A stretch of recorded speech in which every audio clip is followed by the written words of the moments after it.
à tous, vous écoutez Radio SIP Covid. Salut Marc, t'es où là? Tu fais quoi? Je sors de chez mon coiffeur, Franck, le meilleur coiffeur au sud de Paris, un artiste. Ouais, après 2 mois de confinement, je devine la touffe de cheveux. Mais un artiste, c'est un peu gâché, un jardinier conviendrait mieux. Ah bah non, t'exagères. Il faut bien un maître de l'art pour corriger mes épis et couvrir mes marques de combat sur le cuir chevelu. Il est très fort. Il arrive même à me raconter les dernières blagues tout en me coiffant. Ouais, c'est la force de l'habitude. Il pourrait aussi te coiffer en regardant la télé. Oui, t'as raison. Tiens, ça me fait penser à Michael Jordan, qui pouvait réaliser en plein match un lancer à 10 mètres, les yeux fermés.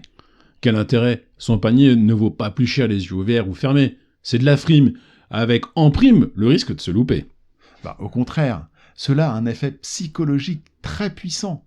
L'adversaire est énervé par la prouesse, déstabilisé, il se déconcentre. De même, quand tu fais un smash au basket, ton panier ne ramène pas plus de points, mais tu attaques le moral de l'équipe adverse et tu renforces la tienne. D'accord, mais dans notre business, on n'est pas là pour démoraliser nos clients. Soit, mais on peut les bousculer pour provoquer un certain comportement.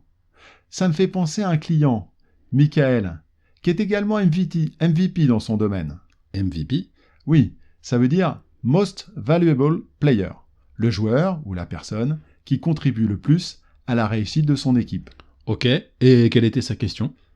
Sa question est la suivante. Comment faire pour que les personnes de l'entreprise pratiquent les gestes barrières et les mesures de protection, sachant qu'avec le temps, les efforts se relâchent et on fait de moins en moins attention. Ouais, c'est humain. Autrement dit, pourquoi les bonnes pratiques se délitent dans le temps?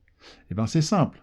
Tout d'abord, toujours, cela part d'une bonne intention, d'une liste de bonnes pratiques. Tout le monde est convaincu de ce qu'il faut faire et tout le monde s'y met. C'est l'esprit de groupe. Puis, le groupe s'étiole. La dynamique s'affaiblit avec le temps. L'effet est moins marqué. Il y a quelques loupés, puis des oublis, des négligences, et finalement, tout tombe dans les oubliettes.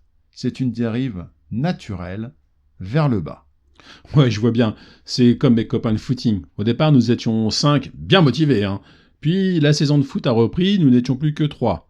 La flemme en a attrapé un et ne l'a plus jamais lâché, et finalement, je me suis retrouvé seul, avec ma motivation, qui, elle non plus, n'a pas survécu, séduite par le canapé.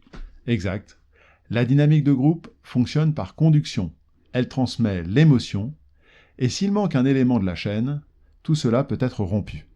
J'ai l'impression d'ailleurs que les émotions négatives ont la vie plus dure que les émotions positives. Oui, c'est une chance pour mon client, car l'alimentation de la crainte du Covid va lui donner un peu de répit. Les gestes barrières devraient se maintenir plus longtemps. Mais est-ce que cela sera suffisant? Non, évidemment. Alors comment faire? Il suffit de faire comme Michael Jordan. Entretenir continuellement l'esprit de groupe par des entraînements fréquents et réguliers, en alternant les événements sans enjeu et, plus important, l'émotion, le sentiment d'appartenance se renforcent ainsi. Mais, à son niveau individuel, s'il veut continuer à marquer les yeux fermés, il doit également entretenir ses compétences propres, car il sait que rien n'est jamais acquis. Pour être dans l'excellence, il doit ancrer le geste dans son corps par la répétition intensive et sans discontinuer. Ouais, donc finalement, jouer les yeux fermés, c'est facile, il n'y a qu'à s'entraîner un peu.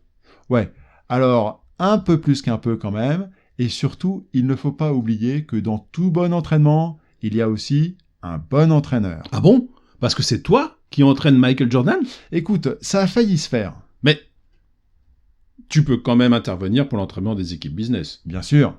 Chez Sales in Progress, nous sommes novateurs et notre accompagnement est certifié tout temps.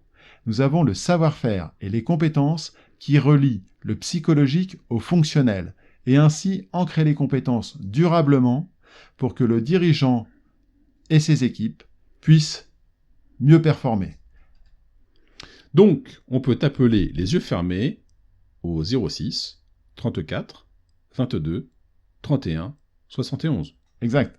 C'est bien le 06 34 22 31 71 ou bien le www.salesinprogress.com.